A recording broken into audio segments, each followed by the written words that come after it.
Lakini issue nyingine ni kwamba akishafika kocha nasikia atapitia ile sasa ripoti nzima kuhusiana na wachezaji, kuangalia wachezaji wenye majeraha watakaa kwa muda gani, alafu baada ya hapo atatoa pendekezo kuhusiana na eneo la goalkeeping. Na eneo la goalkeeping hapo nielezee sasa nini kinaendelea. Sasa eneo la goalkeeping, kitu pekee ambacho kinachoendelea mpaka hivi sasa ni kwamba Simba wanamhitaji Yona Amos. Yona Amos kutoka Nandi Pamba Jiji. Sasa inategemeana na kocha naye atakuja na ripoti kiasi gani. Kwa hiyo hapo wakienda kumchukua Yona Amos na kumleta pale, ina maana atakuwa ya Nandi Hussein Abel, Yona Amos na golikipa yule bwana mdogo kutoka under 20. Kwa atakuwa magolikipa watatu.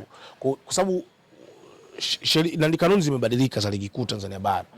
Ni lazima usajili golikipa mmoja tu wa kigeni. Na Simba tayari wanaye ambaye ni Pimpin Kamara. Kwa hiyo wana options mbili. Option ya kwanza, kama utaona Pimpin Kamara atakaa kwa muda mrefu, wana nafasi ya kumtoa kwenye usajili, wakaenda kununua golikipa mwingine wa kimataifa, muone, wakamuingiza kwenye usajili akawa kama golikipa namba moja.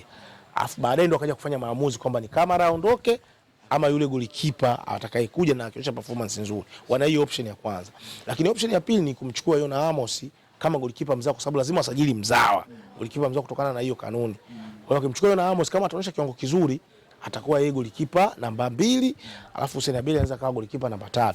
Ama Hussein Abel akionyesha kiwango kizuri, ina maana kuna wasiwasi mkubwa kati ya Hussein Abel ama Yona Amos, mmoja wapo msimu ukitamatika akapigwa chini, au inawezekana pia Yakubu Suleimani pia na yeye kama hatorudi na kutoa challenge kubwa, wakaendelea kubaki Yona Amos ama Hussein Abel na Pimpin Kamara. Ama Pimpin Kamara na yeye akirudi asipotoa hiyo challenge pia na yeye, kuna uwezekano mkubwa akawaacha Yona Amos, Hussein Abel pamoja na Yakubu Suleimani. Umeona options zilizopo hapo Simba?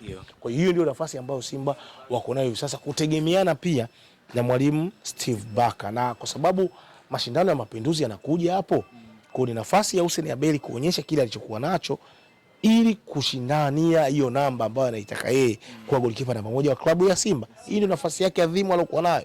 Akishindwa kuitumia hii nafasi kaka mkubwa, kuna uwezekano mkubwa asipate tena hii nafasi, kwa sababu kuumia kwa Pimpin Kamara, kuumia kwa Yakubu Suleiman, hii ni advantage kwake yeye. Sasa asitokee huko yeye Yona Amos akaja moja kwa moja kwenye kikosi.